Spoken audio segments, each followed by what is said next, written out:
Yo, welcome back mga kaboopers, no. May isang nakakagulat tayong balita ngayon, no, tungkol sa NBA dream ni Kai Sotto, no. Ayon sa mga ulat, no, may posibilidad na subukan ni Kai Sotto ang US college basketball, no, o mag-aaral ulit, no, bilang bagong hakbang para makapasok sa National Basketball Association, no. Pero mas nakakagulat, no, may insider mismo sa kampo ni Kai na nagsabing ito ay isang parang crazy idea, no, o kabaliwan daw. Ano nga ba ang tunay na nangyayari, no? Pag-usapan natin 'yan dito sa ating channel, no.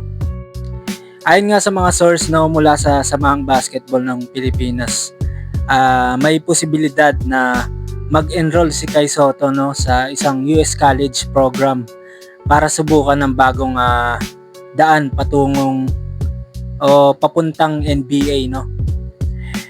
Kung mangyayari to, dadaan siya sa NCAA Division 1, no, sa men's basketball na kilala bilang isang pinakamalaking scouting platform, no, ng NBA. Matatandaan na noong 2019, no, pumunta si Kai sa US para habulin ang kanyang NBA dream, no. Pero hindi siya dumaan sa NCAA. Sa halip ay pinili niyang maglaro sa NBA G League, no, Ignite, NBA G League Ignite, no.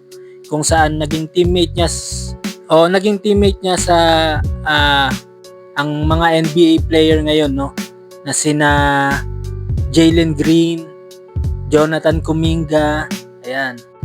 Sumali rin siya sa 2022, no, NBA draft, pero hindi siya napili, sayang.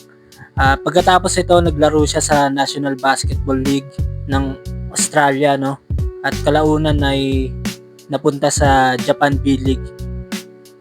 So, yon, no. Kung totoo tong mga balitang to, no, malaking hakbang yun para kay Sotto, no. Isipin nyo, iiwan niya yung Japan B-League, no, yung professional career niya, no, yun sa Japan, na may magandang sweldo para sa college basketball, no. Parang yun, isipin mo pagpapalit niya yung magandang career niya, no. Tapos hindi rin sigurado kung makakatulong to para makapasok siya sa NBA. Yun, parang hindi pa sigurado yun. Kaya nga may insider sa kampo niya, no, nagsabing medyo risky or crazy idea daw, no, ang planong ito ni Kai, no.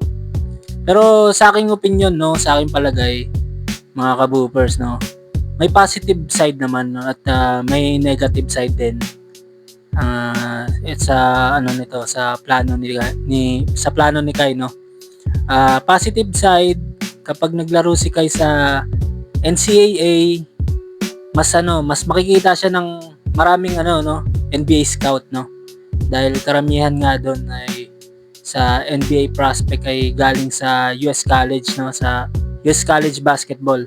Ayun, may mga makakalaban siyang na future NBA player, no, NBA star. At yun, sa negative side naman, yun, iiwan niya yung stable professional career niya, no, sa Japan B-League. At hindi garantisado na makakapasok siya sa NBA, no. Kahit mag-college pa siya, yun. Kaya malaking sugal para kay Kai, no. Kung sakali, no. Ngayon, tanungin ko kayo mga kaboopers, no. Ayun, gusto ko rin marinig yung opinion nyo, syempre. Sa tingin nyo ba tama ang magiging desisyon ni Kai, no, na subukan itong NCAA, no, patungong NBA dream niya? O mas mabuti ba na manatili siya sa professional league katulad ng Japan B-League? Ayun, comment nyo lang yung mga opinion nyo, no, sa baba. Comment nyo lang sa baba. Yan, pag-usapan natin yan mga kaboopers, no. At kung gusto nyo pa ng mga latest update tungkol kay Kai Soto, sa Gilas, at sa yun, try natin sa pasukin natin yung NBA. Syempre, huwag nyo kalimutan na mag-like, subscribe, at i-hit ang notification bell para lagi kang updated sa ating mga video.